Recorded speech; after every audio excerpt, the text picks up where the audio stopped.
Next up on the Cosmic News Network, First Contact with Joshua Pert. Good morning, Earthlings. Good. How you doing today? Good. How you doing today? Welcome to First Contact Radio. Welcome to First Contact Radio. To talk about all these things I'm talking about is because in life, everything is energy. Every single thing that's out there. Yo, it's First Contact with Joshua Poet. He's the man on the mic, just in case you didn't know it.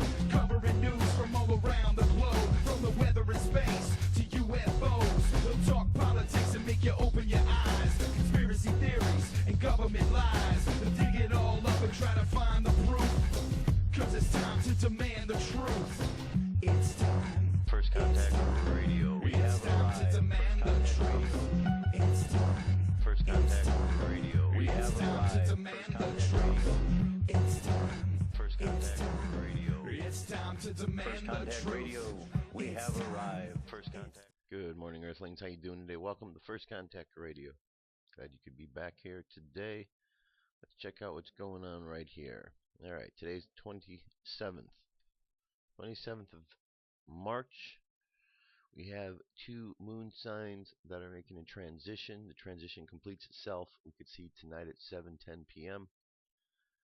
This is, I believe, Pacific time. So we've got a day where we're going to be dealing with Aquarius, and then go to Pisces, a day dealing with air, words and action, and then going to emotions later tonight. Prior to that, we do have a aspect going on between Aquarius and Mars. This takes place, it's just we're in the midst of it right now, actually. So there's a nice harmonious energy between the way that the energy that we have with us and the words, the actions, the ideals that we have. So just ride with the good energy that's around us at the moment, and that's what we're at today. Over at looking at the list and chart for today, we could see our moon. What we're looking at here, it says on the traditional divide between the winter and spring sky is the dim constellation Cancer.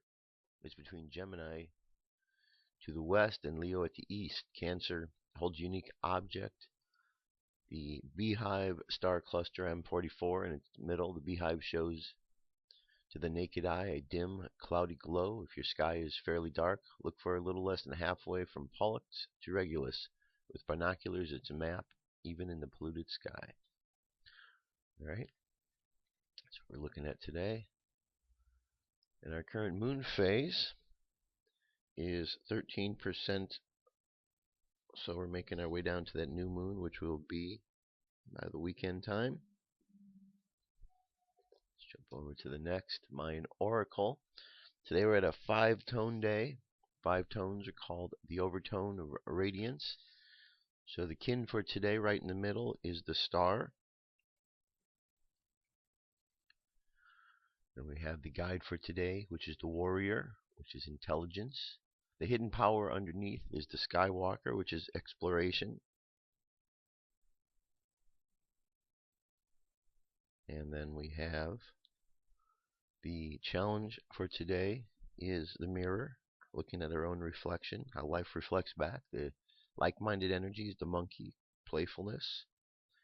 And then, of course, the guide for today is the warrior, which is intelligence, using our intelligence to ask questions. Okay, the phrase for today is I am power in order to beautify commanding art. Seal the store of elegance with the overtone tone of radiance. I am guided by the power of intelligence. And we could see we are still in the midst of these 10 days in a row. We're just on 3rd day. So we've got some time to go yet, so just hold on. Space weather, solar wind 392.2 kilometers per second. Planetary K-index is quiet in the 3 range. We have gone up a little bit from yesterday. Don't see any coronal holes to be aware of. And down here we have 25% chance for an M flare, 1% for an X. Geomagnetic storm activity is pretty non-existent as well. Our numerology for today is the number 1. Number one. Number one, as we know, is the beginning of things. How everything gets started with the number one. You can see that it's individualistic, independent, showing leadership and drive. It's where everything is gathered together, the focal point of things. One is an originator, a self-starter. Alright, so all the good things about number one. And we know in the tarot cards, the one is represented by the card of the magician. The magician is the one who focuses and uses concentration to be able to create, because the magician has all the tools available, the fire, the water, the air. Understanding how to make all the fire, the water, the air work and work together. So that is the job of the magician. Let me show you how we arrived at the number one for today. Here we go. 3 for March, 27th for the month, which is 9, the year, which is a 72014. Add those together, you get a 19. 1 plus 9 equals 10. 1 plus 0 is 1. Okay? So 1, the magician, today is a beginning day on that cycle. So look at all the different ways of looking at energy, the numerology, the astrology, all of this. Put it together and make of it what you will as you go about into the day today. All right? There you go. UFO news is up next. Let's get to it.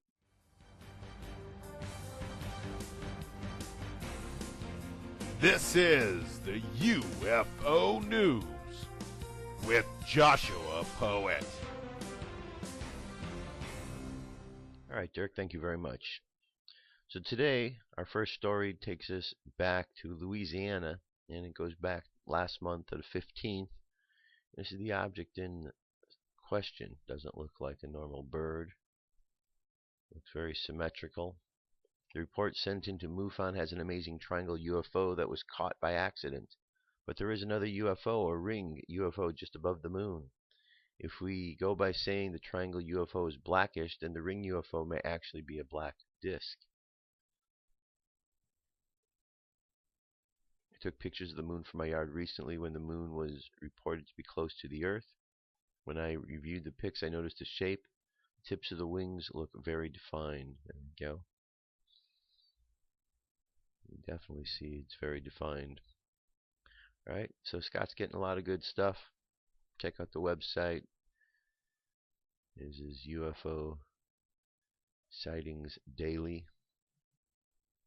Alright, let's move on to the next one. Here we have fast UFO caught over Bartow, Florida. This also goes back to last month.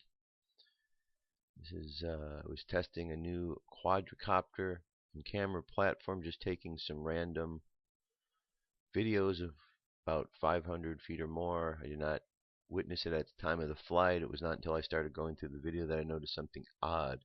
What struck me was the speed based on the distance, cover time, and elapsed, which I have calculated to be around 920 miles per hour. Moved in a straight until I turned my camera away, and it appears to be a small orb traveling northwest from the local lake, just above the treetops. I don't know if it's otherworldly, but I cannot explain it, and that is maybe you guys might have seen something similar in the past. I'm sending an edited video to show you an interesting part, but I can also make the original unearthed video available. Alright, there's our object. Pretty cool. Just floating there in the sky. Alright, moving on to the next piece. Here we have footage of a triangular craft over Albury, a major regional city in New South Wales, excuse me. And the video itself is 2 minutes and 39 seconds. And there's our object right there in the middle, just a small little dot. Okay. So links available, First Contact Radio. See what that is there. Okay, there we go. Now we have another one over Hong Kong. This was just today at noon. I was looking over some weather cam in the Hong Kong area because I have caught several UFOs on these cams a few years ago, but I haven't checked them in a while. One of the screenshots has a jellyfish-like craft in the shadows, dangling tentacles.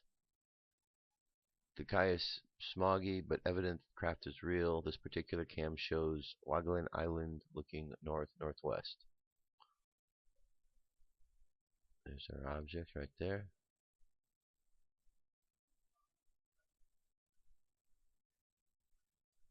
Okay. So there's the object that's enlarged right there.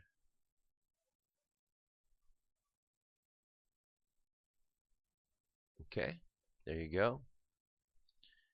Now, Jaimi Maussan is a leading journalist in covering the phenomena of UFO sightings in Mexico and around the world. During his hour-long presentation at the Open Minds 23rd International UFO Convention, the audience was spellbound by audio and video footage presented by Mr. Maussan, including a portion described as the hum, which are ominous sounds described by eyewitnesses accompanying sightings and being emitted from the UFOs. Ashad Muhammad, the final call. Mr. Maussan, I want to ask you a question about the sounds. That was really captivating, the sounds of the UFOs or the wheels. Could you please tell us a little bit more about that? He said, well, since 2011, we have been hearing these kind of sounds, and they haven't stopped everywhere in the world. I think they are somehow announcing that they are coming. They are making a knocking sound with his hands, knocking at the door. That's what I think, because they continue. I believe it's very important. It's exactly like the crop circles, that's for the eyes, and this is for our ears. I think they're both for the brain, but they are trying to connect to us. That's what I think. The question is now, it sounded kind of like an air raid, sort of. What are the people hearing this describing? The people who say they've heard these sounds, what do they feel? Do they feel scared? No, they feel impressed. They feel impressed like, what is this? What is this? They feel nervous, not as scared, but nervous, yes. Because when you don't know where that is coming from, you have to be nervous. That is all. But I think it's a connection. Something is going to happen soon, sooner than later. My last question, since 2011 when you were with us in Chicago, have there been any new developments? Has anything changed? Has anything happened that we can update the readers and listeners with? He says, oh, well, so many things. I mean, not just the sounds, the motherships. Now we have so many sightings of the motherships. We have so many invisible UFOs. Now we know that things are probably, well, we have something there. But if we don't use the special equipment, we won't see it. It's very difficult for us to understand, but there is something going on, you know. Yes, it's so much. I mean, we would be scared if we knew how many are there outside watching us. I think the new equipment, I tell the Minister Farrakhan that I recommended to get this equipment and be watchful constantly, because he's going to have answers he is looking for very soon. Alright, so there you go. And one last piece. This is Florida. Nice colorful morphing UFO. 2 Florida witnesses at Margate reported watching a morphing UFO that dropped ground level, according to a March 26 testimony in the MUFON database.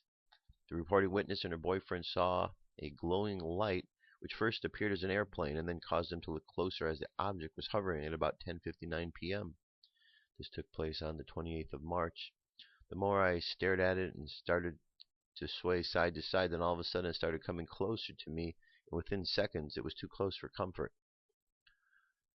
The woman called to her boyfriend. They ran to the driveway, saw the airplane, heard an airplane, but then it all faded when they completely transformed and morphed and started to descend fast and drop towards the ground in a vertical position. It turned into a light bluish teal orb that looked like a distorted, pixelated plane.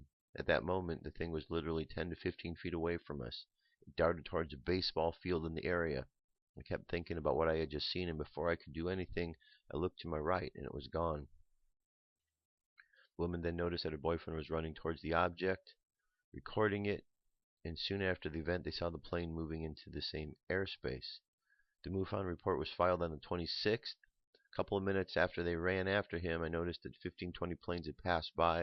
It was the strangest and almost invading immense feeling in the world, as if we were both being completely surrounded. A few minutes later, the area was clear. After 10 minutes, the air was silent and still, and there was not a single plane in sight. What we saw gave us mixed emotions, both positive and negative. Whatever it was, definitely had me questioning science, my religion, and it takes a compelling, much greater understanding and knowledge to configure all the energies and dimension of the universe. All right, this comes from Roger Marsh at UFO, the Examiner. Okay, there you go. So that's what's going on. More sightings. People are being, have different feelings and attitudes, as would be expected. Anyway, that's our UFO news. I'm going to jump away. I'll be back. I've got some more stories, so stay tuned. Come into our circle, Great Spirit. Fill our souls with peace.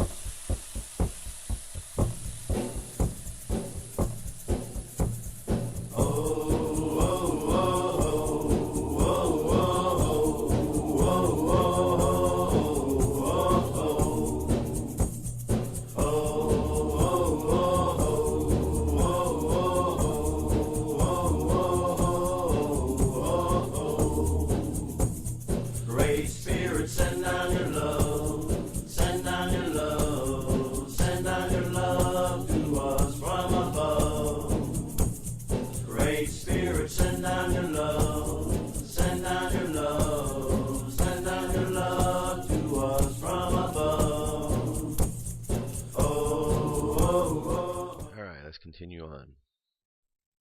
So, these first two stories are both the same story, but two different articles. It has to do with a new planet. First one, a surprising monster may be lurking in our solar system. A newly discovered dwarf planet has grabbed the crown as the most distant known object in our solar system. And its orbit hints at a giant, unseen rocky world 10 times the mass of Earth and orbiting far beyond Pluto. The dwarf planet, for now dubbed 2012 VP113, because it was spotted in images taken in November 2012, is an interesting discovery in itself. Scott Shepard of the Cambridge Institute for Science in Washington, D.C. and his colleagues found that it is a lump of rock and ice 450 kilometers. Okay, how'd I end up here all of a sudden? 450 kilometers wide and lies at 80 astronomical units from the Sun as its closest approach. That's twice as far as the most famous dwarf planet Pluto, which is 2,340 kilometers wide, and also beats the previous record holder, 1,000-kilometer wide planet called Sedna, discovered in 2003. Objects orbiting this far from the Sun in the inner Oort cloud are useful to probe the early solar system. That's because they lie too far away to be perturbed by gas giants, but too close to the Sun to be affected by the gravity of the other stars in our galaxy. So the orbits and behavior are thought to be unchanged since they first formed. Once we first find more objects in this region, we'll be able to start strongly constrain the possible formation scenarios. Alright, more to the article. Here's a nice little view of the inner and outer solar systems. Okay. And then again, rogue planets. Nonetheless, if it exists, how could such a monster possibly escape notice until now?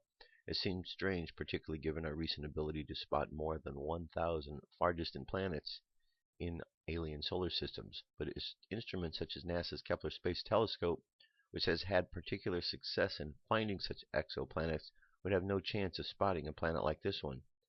Kepler is designed to spot telltale dips in the brightness of alien stars as planets pass in front of them. No way would Kepler find this planet, says William Welsh of San Diego State University, a member of the Kepler team. The only method currently available that might have a chance is gravitational microlensing, suggests Welsh, where the gravity of a massive object lying between us and the planet could be used as a cosmic magnifying glass. Recently, this method was used to spot an object that might be the first moon glimpsed outside our solar system. However, there are other ways to explain the orbital alignment that Shepard's team found, including the pool of stars or rogue planets kicked out of the solar system eons ago. For that reason, Mike Brown of the California Institute of Technology, a discoverer of Sedna, isn't holding out hope of a giant planet just yet. It is possible that some undiscovered large object out there is doing this. There are many other explanations too, most of them sadly more mundane. Alright, let's go over to this other article. There's this big image there. Peering into the far reaches of the solar system, astronomers have spied a pink, frozen world in a region of space long beyond Pluto, long considered a celestial wasteland. It's lurking 12 billion kilometers from the Sun and is the second such object to be discovered in the area. Until now, the lone known resident in this part of the solar system was an oddball dwarf planet spotted in 2003 named Sedna, after the mythological Inuit goddess who created the sea creatures of the Arctic. The latest discovery shows Sedna is not a freak. We can have confidence that there is a new population to explore. University senior research scientist David Rabinowitz said in an email he is one of Sedna's founders, but had no role in the find detailed in Thursday's issue of the journal Nature. For years, astronomers hinted in vain for other Sednas in the little-studied fringes of the solar system. Okay, very interesting. So, new object in the sky, and we have this object that we hear is out there, this red dwarf star, and brown dwarf star, and yet they haven't been able to find it. And here they find something here that's a dwarf star, which they say that the Kepler couldn't have even seen it.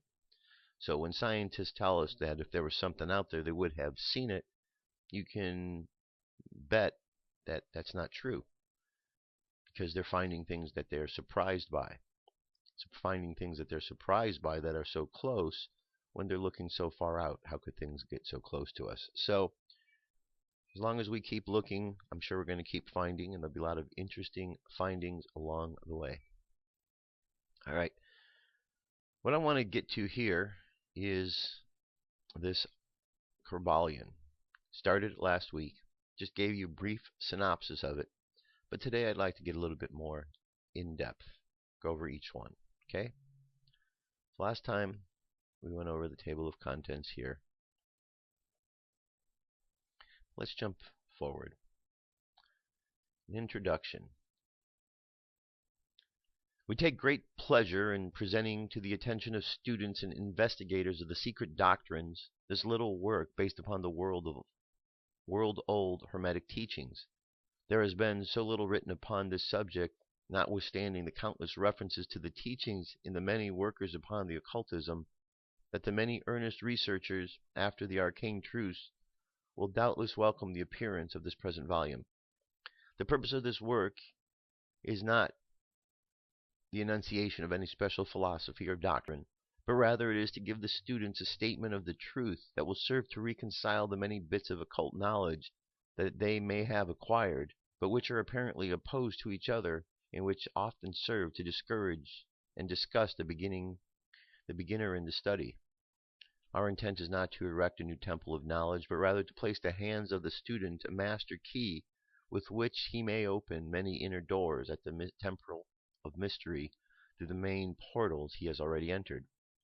There is no portion of the occult teachings possessed by the world which have been so closely guarded as the fragments of the Hermetic teachings, which have come down to us over the tens of centuries which have elapsed since the lifetime of its great founder, Hermes Trismegistus, the scribe of the gods, who dwelt in old Egypt in the days when the present race of men was in its infancy.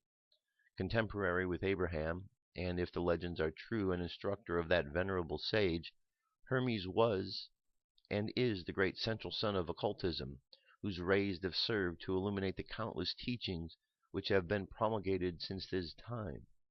All the fundamental and basic teachings embedded in the esoteric teachings of every race may be tracked back to Hermes. Even the most ancient teachings of India undoubtedly have their roots in the original Hermetic teachings. From the land of the Ganges, many advanced occultists wandered to the land of Egypt and sat at the feet of the master. From him they obtained the master key which explained or reconciled their divergent views, and thus the secret doctrine was firmly established. From other lands also came the learned ones, all of whom regarded Hermes as the master of masters, and his influence was so great that in spite of the many wanderings from the path on the part of the centuries of teachers in these different lands, there are still to be found a certain basic resemblance and correspondence which underlies the many and often quite divergent theories entertained and taught by the occultists of these different lands today. The student of comparative religions will be able to perceive the influence of the Hermetic teachings in every religion worthy of the name, not known to man, whether it be a dead religion or one full of vigor in our own times. There is always a certain correspondence in spite of the contradictory features, and the Hermetic teachings act as the great reconciler. The work of Hermes seems to have been in the direction of planting the seed of truth, which has grown and blossomed in so many strange forms, rather than to establish a school of philosophy which would dominate the world's thought. But nevertheless, the original truths taught by him have been kept strict in their original purity by a few men each age who, refusing great numbers of half-developed students and followers, followed by Hermes' custom and reserved their truth for the few who are ready to comprehend and master it. From lip to ear, the truth has been handed down among the few. There has always been a few initiates in each generation in the various lands of the earth who have kept alive the sacred flame of the Hermetic teachings, and each have always been willing to use their lamps to relight the lesser lamps in the outer world. When the light of truth grew dim and clouded by reason of neglect, and when the wicks became clogged with foreign matter, there were always a few to tend faithfully to the altar of truth, upon which was kept alight the perpetual lamp of wisdom. These men devoted their lives to the labor of love, which the poet has well so stated in his lines. Oh, let not the flame die out, cherished age after age, in its dark cavern, in its holy temple cherished, fed by the pure ministers of love, let not the flame die out. These men have never sought popular approval, nor numbers of followers. They are indifferent to these things, for they are the few who are in each generation who are ready for the truth, or who would recognize it if it was presented to them. They reserve the strong meat for men, while the others furnish the milk for babes. They reserve their pearls of wisdom for the few elect who recognize their value and who wear them in their crowns, instead of casting them before the materialistic vulgar swine who would trample them in the mud and mix them with their disgusting mental food. But still, these men have never forgotten or overlooked the original teachings of Hermes regarding the passing on of the world of truth to those ready to receive it, in which these teachings is stated in the Kryballion as follows: Where fall the footsteps of the master, the ears of those who are ready for his teaching, wide open, and again, when the ears of the students are ready to hear, then cometh the lips to fill them with wisdom. But their customary attitude has always been strictly in accordance with the other Hermetic aphorism, also in the Kryballion. The lips of wisdom are closed, except to the ears of understanding. There are those who have criticized this attitude of Hermetists, and who have claimed that they did not manifest a proper spirit in their policy of seclusion and reticence. But a moment's glance back over the page of history will show the wisdom of the masters, who knew the folly of attempting to teach to the world that which it was neither ready or willing to receive.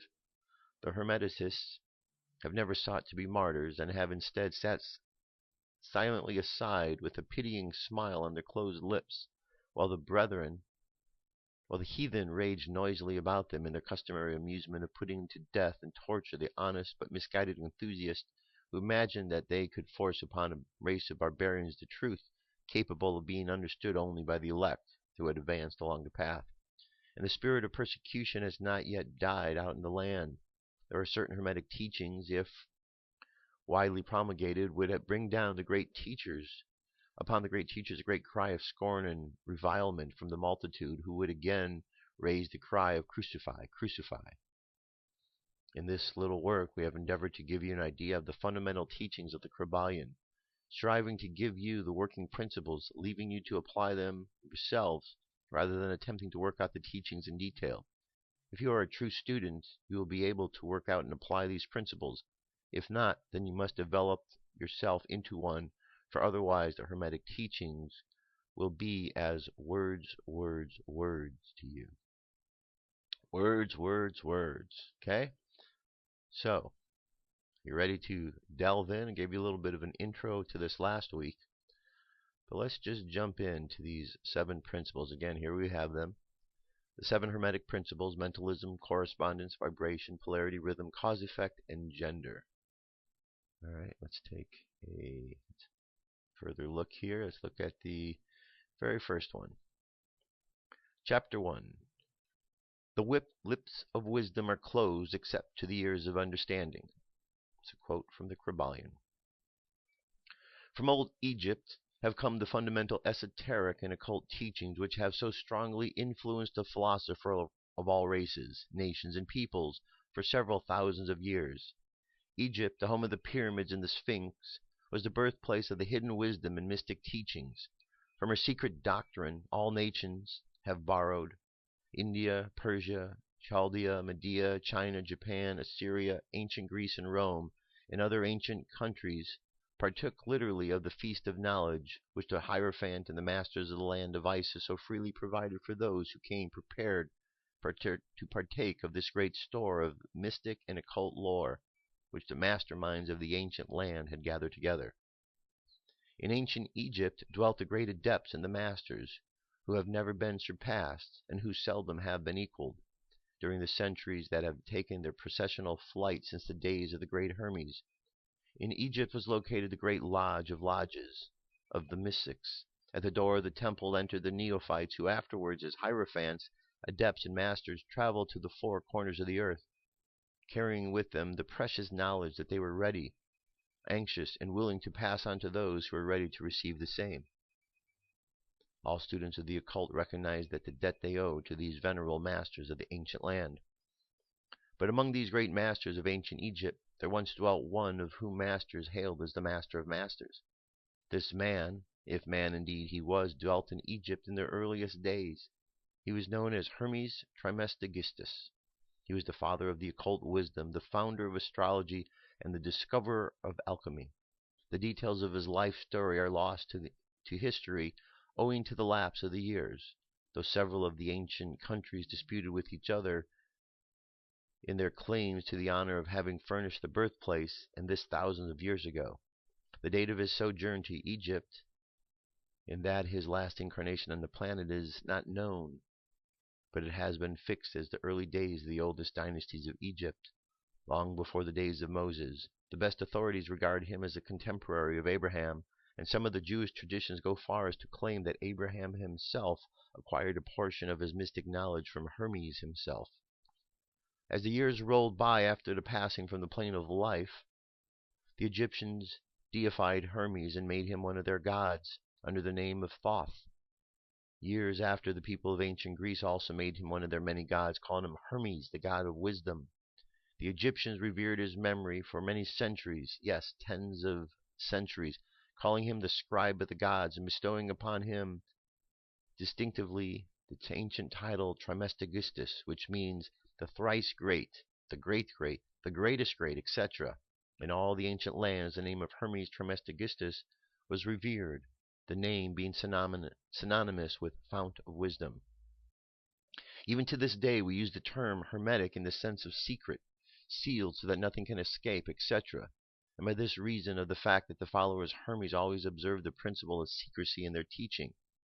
They did not believe in the casting pearls before swine, but rather held to the teaching, milk for babes, meat for strong men, both of which maxims are familiar to readers of the Christian scriptures, but both of which has been used by the Egyptians for centuries before the Christian era.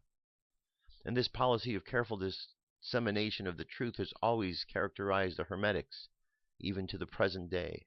The Hermetic teachings are to be found in all the lands, among the religions, but never identified with any particular country, nor with any particular religious sect.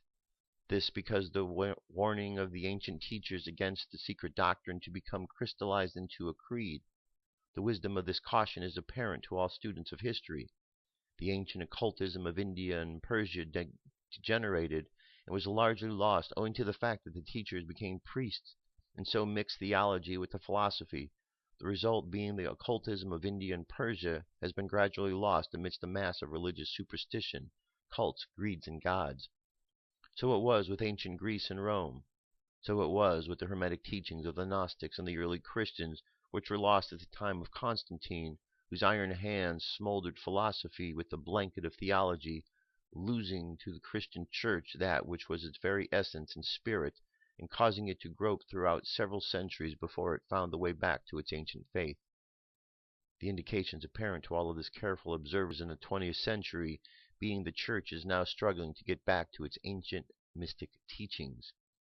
But there was always a few faithful souls who kept alive the flame, tending it carefully and not allowing its light to become extinguished. And thanks to these staunch hearts and fearless minds, we have the truth still with us. But it is not found in books to any great extent. It has been passed along from master to student, from initiate to hierophant, from lip to ear. When it was written down at all, its meaning was veiled in terms of alchemy and astrology, so that only those possessing the key could read it aright. This was made necessary in order to avoid persecutions of the theologians of the Middle Ages, who fought the secret doctrine with fire and sword, stake, giblet, and cross. Even to this day there will be found but few reliable books on the Hermetic philosophy, although there are countless references to it in many books written on the various phases of occultism. And yet the Hermetic philosophy is only the master key, which will open all the doors of the occult teachings. In the early days, there was a compilation of certain basic Hermetic doctrines passed on from teacher to student, which was known as the Kryballion. The exact significance and meaning of the term has been lost for several centuries. This teaching, however, is known to many to whom it has described from mouth to ear, on and on through the centuries. Its precepts have never been written down or printed so far as we know. It was merely a collection of maxims, axioms, and precepts which were non-understandable to outsiders, but which were readily understood by students after the axioms, maxims, and precepts had been explained and exemplified by the Hermetic initiates to their neophytes. These teachings really constituted the basic principles of the art of Hermetic alchemy, which, contrary to the general belief, dealt in the mastery of mental forces rather than material elements, the transmutation of one kind of mental vibrations into the other, instead of changing one kind of metal into another. The legends of the philosopher's stone, which would turn base metal into gold, was an allegory relating to the Hermetic philosophy, readily understood by all students of Hermeticism. In this little book, of which this is the first lesson, we invite our students to examine the Hermetic teachings, as set forth in the Kybalion, and as explained by ourselves, humble students of the teachings who, while bearing the title of initiates, are still students at the feet of Hermes the Master. We therefore give you many of the maxims, axioms, and precepts of the Kybalion, accompanied by explanations and illustrations which we would deem likely to render the teachings more easily comprehended by the modern students, particularly as the original text is purposely veiled in obscure terms. The original maxim and precepts of the Kryballion are printed herein, in italics, the proper credits being given. Our own work is printed in the regular way in the body of that work. We trust that the many students to whom we now offer this little work will derive as much benefit from the study of its pages as many of those who have gone before, treading the same path to mastery throughout the centuries that have passed on since the times of Hermes Trismegistus, the master of masters, the great in the words of the Kryballion. Where fall the footsteps of the master, the ears of those ready for his teaching open wide, the Kryballion. When the ears of the students are ready to hear, then cometh the lips to feel with wisdom, the Kryballion. So according to the teaching, the passage of this book to those who are ready for the instruction will attract the attention of such as are prepared to receive the teaching. And likewise, when the pupil is ready to receive the truth, then will the little book come to him and his or her. Such is the law. The Hermetic principle of cause and effect in its aspect of the law of attraction will bring lips and ears together, pupil and book in company. So mote it be. Alright, this is the introduction to the Hermetic principles. I think what we're going to do is we're going to make this a course of study over the course of the next several weeks, rather than try to cram it all in at once, because there's so much information here. So much information here that to try to cram it in just wouldn't do it proper justice. Alright, I'm going to go on here and just jump into this next section, chapter 2, a little bit. The principles of truth are 7. He who knows them, he who knows these, understandingly possesses the magic key before the touch to all doors of the temples fly open, the Kryballion. The 7 Hermetic principles upon which the entire Hermetic philosophy is based are these: principle of mentalism, the principle of correspondence, principle of vibration, the principle of polarity, principle of rhythm, the principle of cause and effect, and the principle of gender. These 7 principles will be discussed and explained as we proceed with these lessons. A short explanation of each, however, may as well be given at this point. Okay. Here we go. First principle, principle of mentalism. The all is mind, the universe is mental, the Kryballion. The principle embodies the truth that all is mind. It explains that the all, which is the substantial reality underlining all of the outward manifestations and appearances which we know under the terms of the mental universe, the phenomena of life, matter, energy, and in short, all that is apparent to our mental series, is spirit, which in itself is unknowable and undefinable, but which may be considered and thought of as a universal infinite living mind. It also explains that all the phenomenal world or the universe is simply a mental creation of the all, subject to the laws of created things, and that the universe as a whole and in its parts or units has its existence in the mind of the all, in which the mind we live and move and have our being. This principle, by establishing the mental nature of the universe, easily explains all of the varied mental and psychic phenomena that occupy such a large portion of the public attention, and which, without such explanation, are non-understandable and defy scientific treatment. An understanding of the great Hermetic principle of mentalism enables the individual to readily grasp the laws of the mental universe and to apply the same to his well-being and to his advancement. The Hermetic student is enabled to apply intelligently the great mental laws instead of using them in a haphazard manner. With the master key in his possession, the student may unlock the many doors of the mental and psychic temple of knowledge and enter the same freely and intelligently. The principle explains the true nature of energy, power, and matter, and why and how all these are subordinate to the mastery of the mind. One of the old Hermetic masters wrote, long ages ago, "He who grasps the truth of the mental nature of the universe is well advanced in the path to mastery." And these words are true today as they were when they first were written. Without this master key, mastery is impossible, and the student knocks in vain at the doors of this temple. Second, the principle of correspondence. As above, so below. As below, so above, the Kryballion. This principle corresponds to the truth that there is always a correspondence between the laws of phenomena of the various planes of being and life. The old Hermetic axiom run in these words, as above, so below, as so above, and the grasping of the principle gives one of the meanings of solving the many a dark paradox and hidden secret of nature. There are planes beyond our knowledge, but when we apply the principle of correspondence to them, we are able to understand much that would otherwise be unknowable to us. This principle is the universal application and manifestation on the various planes of the material, mental, and spiritual universe. It is a universal law. The ancient Hermeticists considered this principle as one of the most important mental instruments by which man was able to pry open the obstacles which hid from view of the unknown. Its use even tore aside the veil of Isis to the extent that the glimpse of the face of the goddess might be caught. Just as a knowledge of the principles of geometry enables man to measure distant suns and their movements while seated in his observatory, so a knowledge of the principles of correspondence enables man to reason intelligently from the known to the unknown. Studying the monad, he understands the archangel. Third, principle of vibration. Nothing rests, everything moves, everything vibrates, the Kryballion. This principle embodies the truth that everything is in motion, everything vibrates, nothing is at rest. Facts which modern science endorses and which each new scientific discovery tends to verify. Yet this Hermetic principle, which was enunciated thousands of years ago by the masters of ancient Egypt, this principle explains that the differences between different manifestations of matter, energy, mind, and even spirit result largely from varying rates of vibration.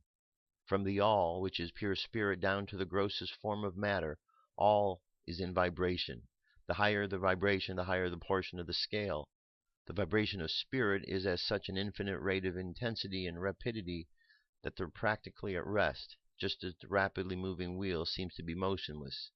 And at the other end of the scale there are gross forms of matter whose vibrations are so low as to seem at rest. Between the poles there are millions upon millions of varying degrees of vibration, from corpuscle and electron, atom and molecule, to worlds and universes. Everything is in vibratory motion. This is also true of the planes of energy and force, and also on the mental planes, and even on the spiritual planes. An understanding of this principle with the appropriate formulas enable Hermetic students to control their own mental vibrations as well as those of other.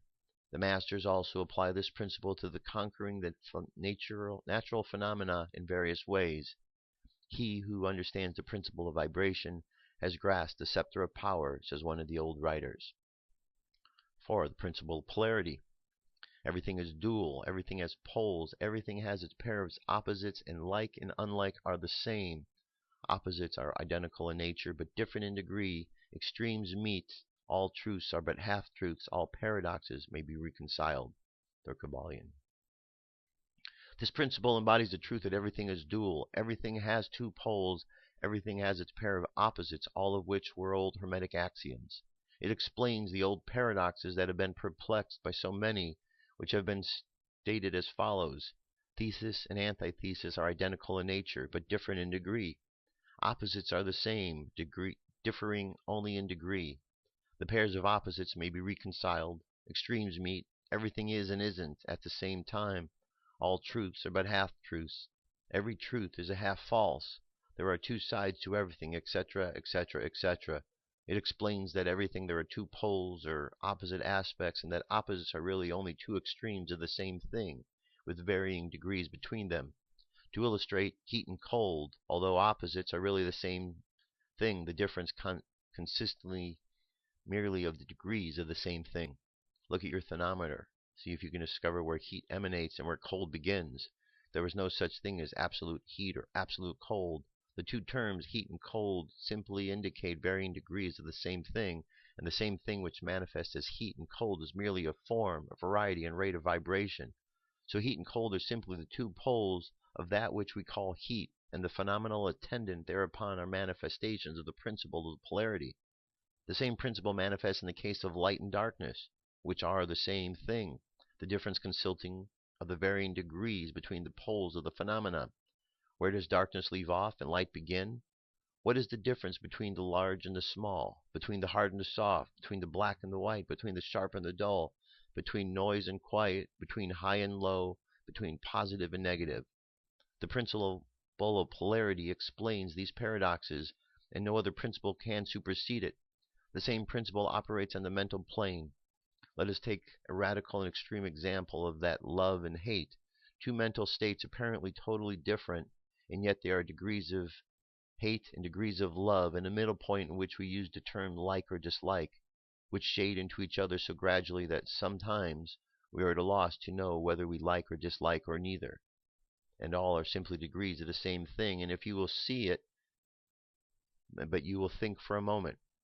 And more than this, it is possible to change the vibrations of hate into vibrations of love in one's own mind and in other minds. Many of you who read these lines have a personal experience of the involuntary rapid transition from love to hate, and the reverse in your own case and that of others. And you will therefore realize the possibility of this being accomplished by the use of the will, by means of the Hermetic formulas. Good and evil are but the poles of the same thing, and the Hermeticist understands the art of transmuting evil into good by means of an application of the principle of polarity. In short, the art of polarization becomes a phase of mental alchemy known and practiced by the ancient and modern Hermetic masters. An understanding of this principle will enable one to change one's own polarity as well as that of the others, if he will devote the time and study necessary to the art. 5. The principle of rhythm. Everything flows in and out. Everything has its tides. All things rise and fall. The pendulum swing manifests in everything. The measure of the swing to the right is the measure of the swing to the left. Rhythm compensates. Kryballion.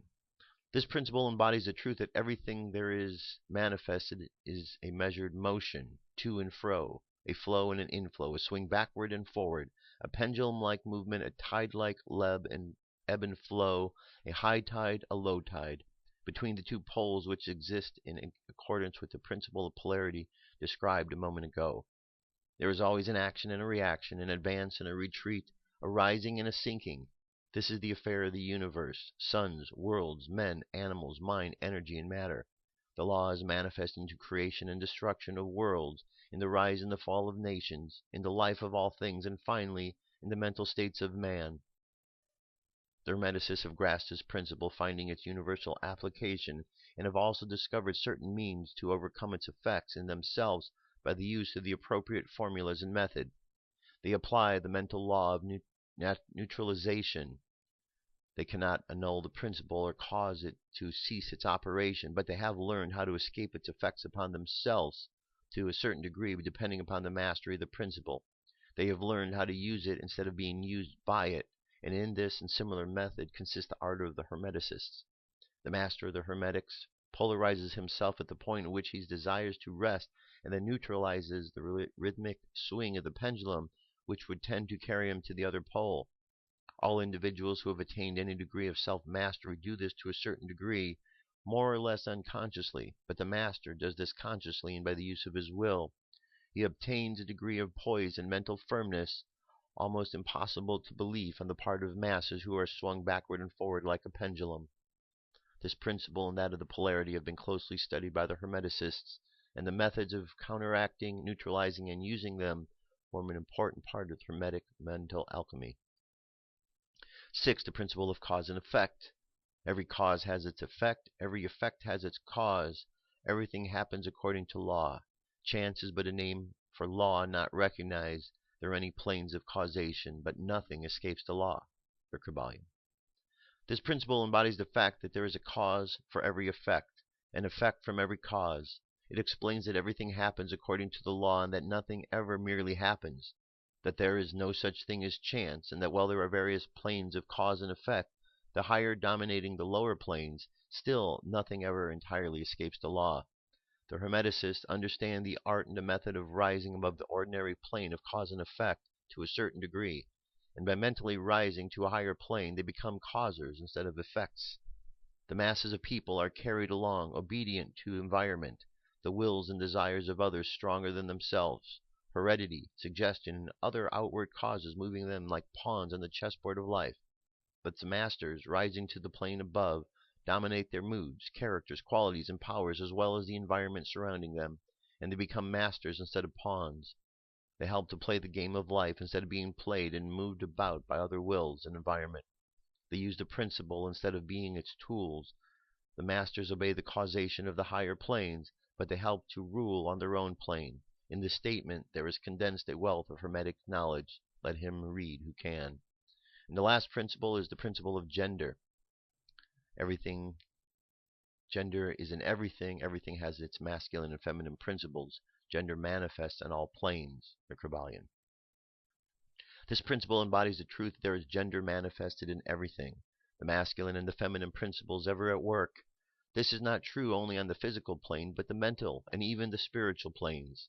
On the physical planes, the principle manifests as sex. On the higher planes, it takes higher forms, but the principle is ever the same. No creation, physical, mental, or spiritual, is possible without this principle. An understanding of its law will throw light on the many a subject that has perplexed the minds of men.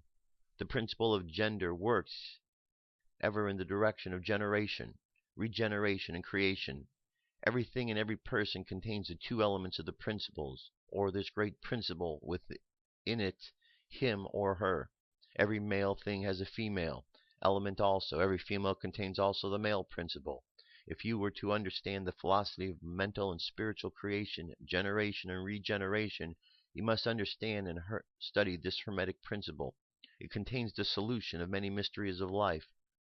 We caution you that this principle has no reference to the many base, pernicious, and degrading lustful theories, teachings, and practices which were taught under the fanciful titles and which are a prostitution of the great natural principle of gender. Such base revivals of this ancient, infamous forms of phallicism tend to ruin mind, body, and soul, and the Hermetic philosophy has ever sounded the warning note against these degraded teachings which tend towards lust, licentiousness, and perversion of nature's principles.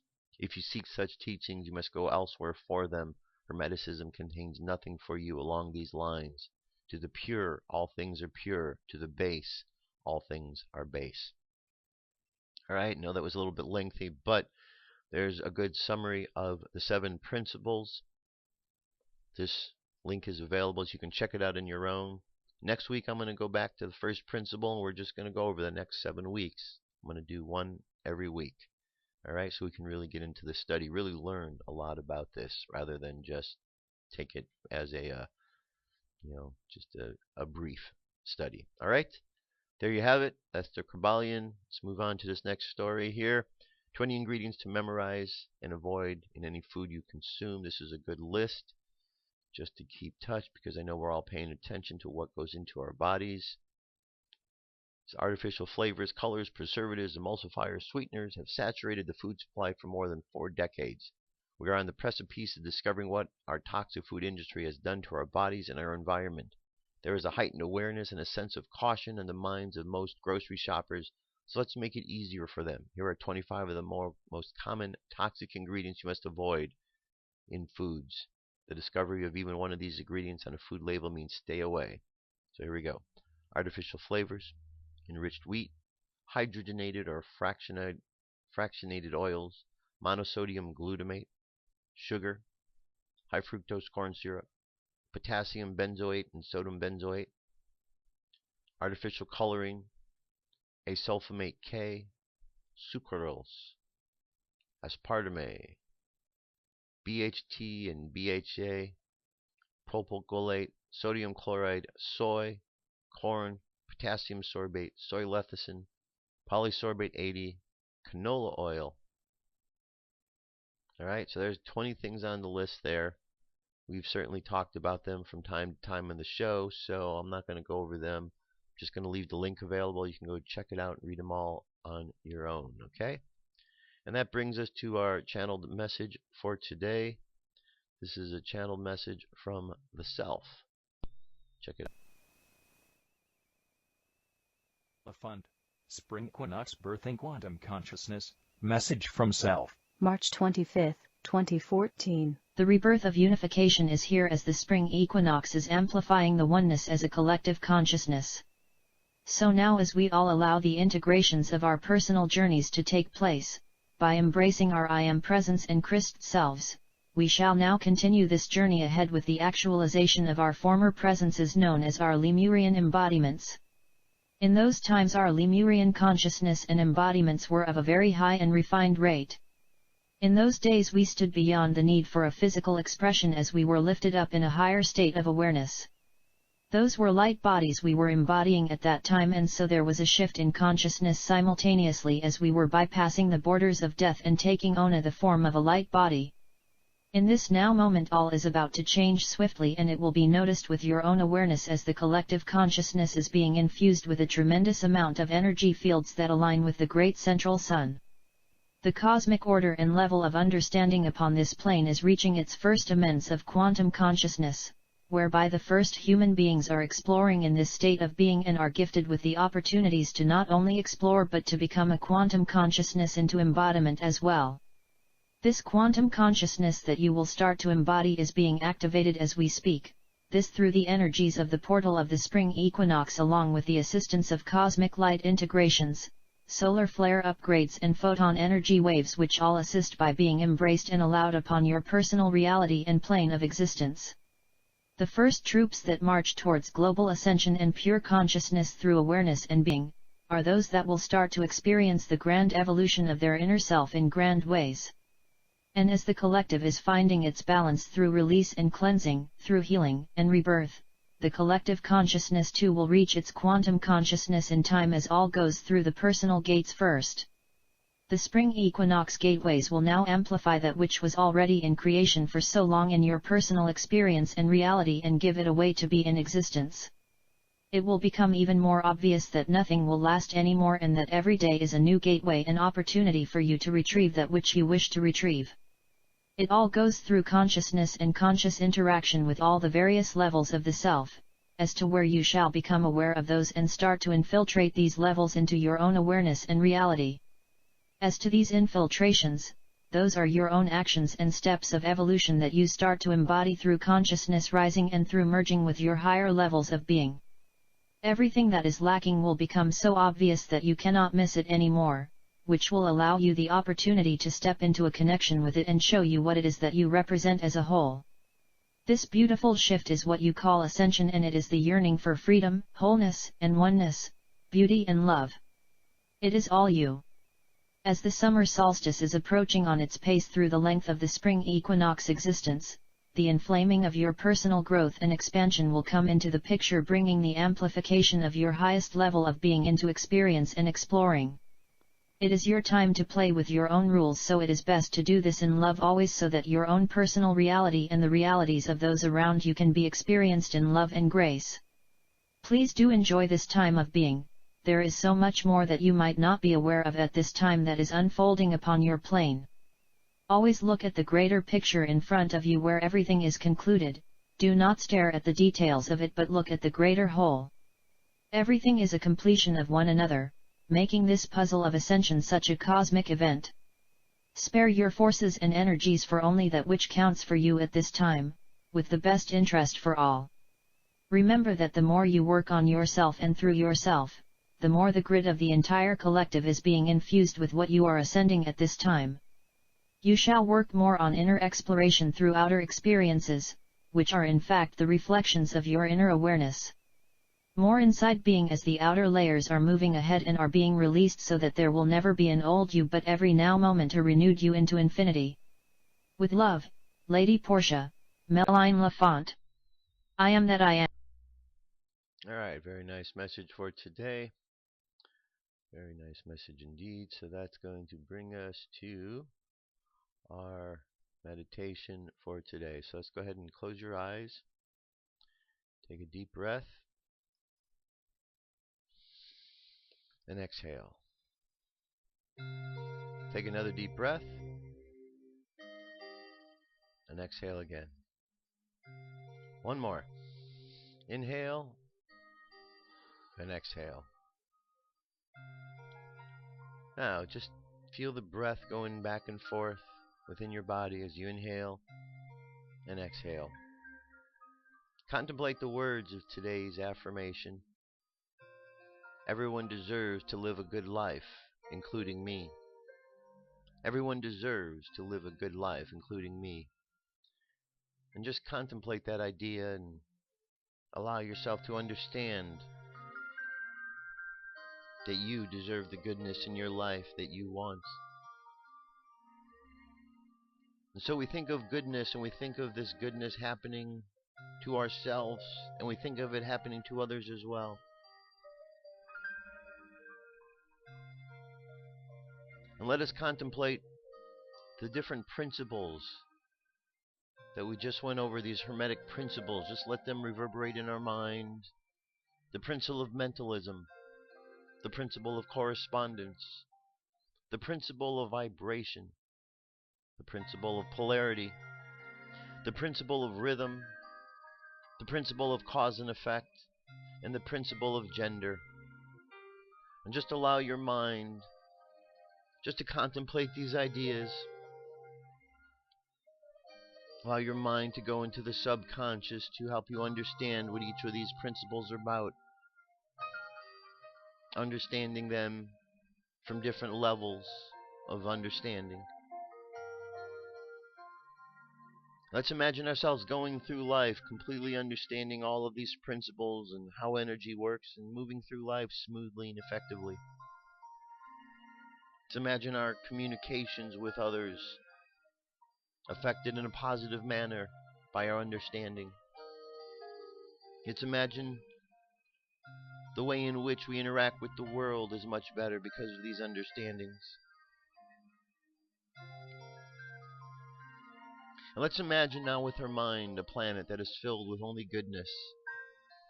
Let's imagine that all of those who are causing problems upon this planet at this moment are gathered together and sent doses of love that change them into beings that want to do good. Let's imagine their hearts changed at this moment And let's imagine this planet moving forward in peace and harmony, as we all know that we have available to us.